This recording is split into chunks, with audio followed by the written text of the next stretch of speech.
Plant tissue culture.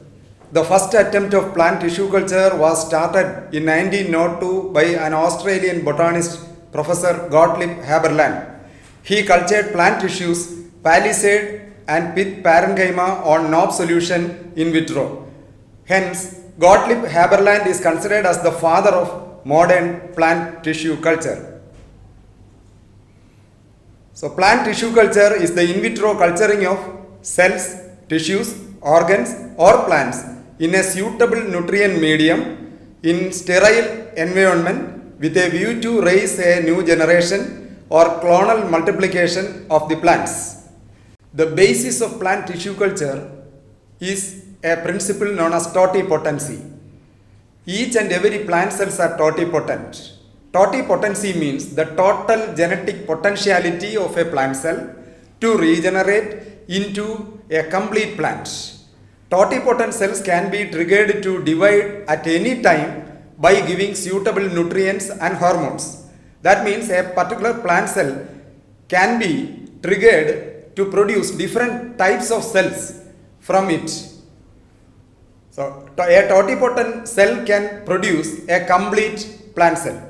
So, the excised plant part used for plant tissue culture is called explant.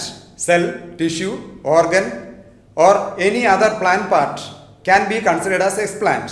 The transfer of these explants onto a suitable nutrient medium is called inoculation.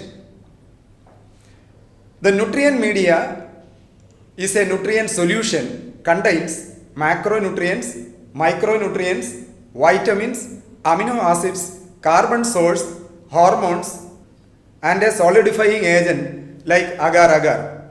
The pH of the nutrient solution is usually adjusted to 5.8. There are different types of tissue culture media. MS medium constituted by Murashid and Skewge in 1962. Most of the plants are cultured in MS medium. Then orchids are cultured in White's medium. Legumes are cultured in Gamborg's medium. Woody plants are tissue cultured in WPM. And monocots are cultured in SH medium. So here you can see a tissue culture laboratory. So these are the equipments needed for tissue culture.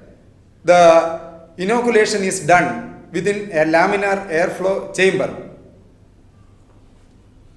So usually before tissue culturing we have to sterilize each and every equipments and the explant. Media, glasswares and equipments are sterilized by autoclaving.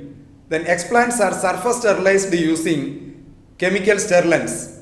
Ultraviolet rays are used for decontaminating the room, laminar airflow, etc. Alcohol sterilization, flame sterilization, fumigation, filtering is also used for sterilization purpose. Different phytohormones or plant hormones are also employed in tissue culture. A plant hormone can be defined as a small organic molecule that elicits a physiological response at very low concentrations. In plants, only 5 substances, namely auxins, cytokinins, gibberellins, abscisic acid and ethylene are classically defined as plant hormones. Routinely, auxins and cytokinins are used in plant tissue culture. In plant tissue culture, there are different techniques are there for micropropagating the plants. Organogenesis, shoot multiplication and somatic embryogenesis are the techniques in plant tissue culture for the micropropagation of allied plants. Shoot multiplication. The ability of cytokinins to prevent apical dominance forms the basis of shoot multiplication. Cytokinins can prevent the growth of apical bud and thereby stimulate the growth of 2 auxiliary buds. Again, the apical dominance of the auxiliary buds cut off and its axillary buds later develops. So this will continue as a chain reaction and as a result an aggregate of shoot buds is formed. And this aggregate of shoot buds is called shooty teratoma or multiple shoots. So axillary bud proliferation refers to the growth of axillary buds stimulated by cytokinin treatment. Shoots arise mostly from the pre-existing meristems. Here you can see shoot multiplication. A nodal segment is inoculated onto MS medium containing a cytokinin. At first, the existing shoot bud develops.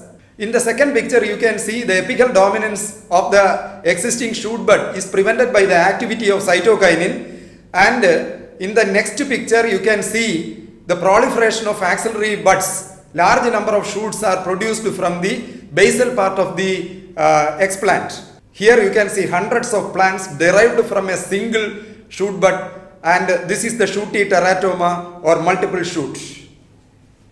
If you incorporate auxins along with the cytokinins, you can also enhance the production of shoot buds. So here you can see the multiple shoots in Indigofera tinctoria and Nepenthes. Organogenesis. Organogenesis refers to the formation of leaf, stem, root explants can be used for organogenesis. Organogenesis may be of two types: direct organogenesis and indirect organogenesis.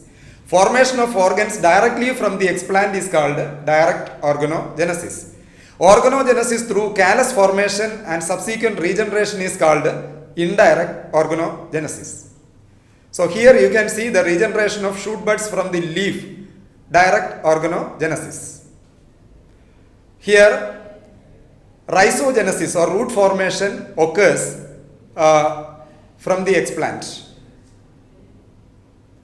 Indirect organogenesis is achieved through callus induction and subsequent regeneration.